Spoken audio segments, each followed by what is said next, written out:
Ang tunay na mensahe. Be blessed tuwing Webes. Ako po si Father Fiel Pareha ng Santo Rosario Parish, Magalang, Pampanga. Tara po at magkapit pandasal na tayo.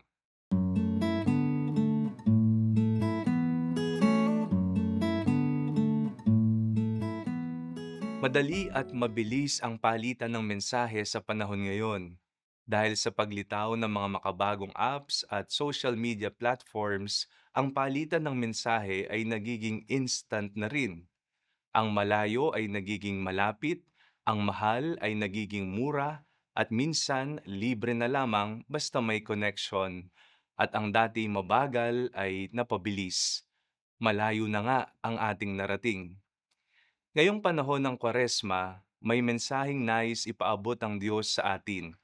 Hindi mensaheng gawa ng mga makabagong imbensyon, bagkus isang mensahe na noong una pa ay ipinapaabot na, ang mensahe ng pagbabago at liwanag.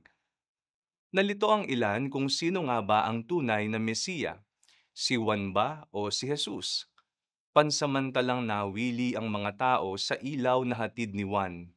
Ngunit ang ilaw na ito ay refleksyon lamang ng liwanag na nagmumula kay Kristo. At ang panawagan ng pagbabago ni Juan ay patungkol pa rin sa pagdating ng Mesiya sa mundo. Si Jesus ang tunay na mensahe na kinakailangan ng mundo. Gaano man kabilis ang pag-usbong ng teknolohiya, pati proseso ng palitan ng mensahe, mananatili pa rin na ang kinakailangan nating tanggapin ay si Jesus, ang liwanag ng mundo. Manalangin tayo.